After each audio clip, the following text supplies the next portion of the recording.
আমল হলো খুতবা শোনা, কিন্তু লোকজন এই খুতবা শোনার মধ্যে এমন দুটি ভুল করে যার ফলে খুতবা শোনার নেকি থেকেই বঞ্চিত হয়ে যায়। আজকের ভিডিওতে আলোচনা করব জুমার দিনে যে দুটি কাজ ভুলেও করবেন না, করলে সব নেকি বাদ। ভিডিওটি শেষ পর্যন্ত দেখুন, এই সম্পর্কে খুব সুন্দর একটি ধারণা দেওয়া হবে। ইয়াউমুল জুমআ বা জুমার দিনের ফজিলত আমরা কে না জানি না। এই দিনটিকে সাইয়্যিদুল আইয়াম বা দিন সমূহের সর্দার বলা হয়।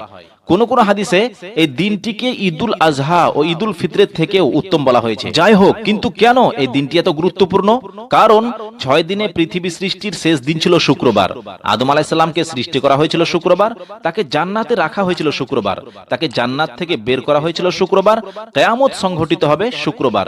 শুক্রবার মুসলিমদেরকে দিনের হুকুম আহকাম সম্পর্কে অবগত করার জন্য খুতবার ব্যবস্থা করা হয়েছে, যা শ্রবণ করা ফরজ বা ওয়াজিব। আর এই খুতবা শ্রবণ করা অনেক নেকির কাজ, কিন্তু কিছু মুসল্লি খুতবা শ্রবণ করতে এসে এমন দুটি ভুল করে যার ফলে তার নেকি তো হয় না, উল্টিয়ে সে জাহান্নামের রাস্তা সহজ করে নেয়।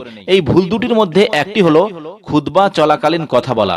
হযরতে আবু হুরায়রা রাদিয়াল্লাহু তাআলা আনহু থেকে বর্ণিত, তিনি বলেন, নবী সাল্লাল্লাহু আলাইহি ওয়াসাল্লাম বলেছেন, জুমার দিন ইমাম খুতবা দানকালে তুমি যদি পাশের কাউকে বলো চুপ থাকো, তাহলে তুমি জুমার সওয়াব নষ্ট করে দিলে। চলুন এই ব্যাপারে আরেকটি হাদিস দেখে নিই।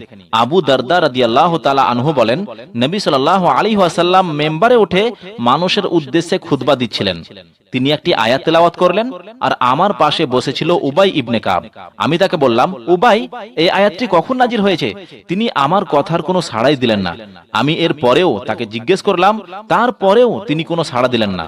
এক পর্যায়ে রাসূল সাল্লাল্লাহু আলাইহি ওয়াসাল্লাম যখন মেম্বার থেকে নামলেন, তখন উবাই আমাকে বললেন, তুমি যে অনর্থক কথা বলেছ, সেটা ছাড়া তুমি জুমার কোনো সওয়াবই পাবে না। অতঃপর রাসূল সাল্লাল্লাহু আলাইহি ওয়াসাল্লাম যখন নামাজ শেষ করলেন, তখন আমি তার কাছে এসে বিষয়টি জানালাম। তখন তিনি বললেন, উবাই ঠিক বলেছে, যখন ইমাম কথা বলা শুরু করে তখন ইমাম কথা শেষ না করা পর্যন্ত চুপ থাকবে। এই হাদিস দুটি থেকে বোঝা যায়, খুতবা চলাকালীন কথা বললে খুতবা শোনার নেকি থেকে বঞ্চিত হতে হবে, অতএব ভুলেও এই কাজটি করবেন না। দ্বিতীয়টি হলো কাতার ফেড়ে আগে যাওয়া। অনেকেই আগে আসা মুসল্লিদের মাথা হটিয়ে কাতার ফেড়ে আগের দিকে যায়।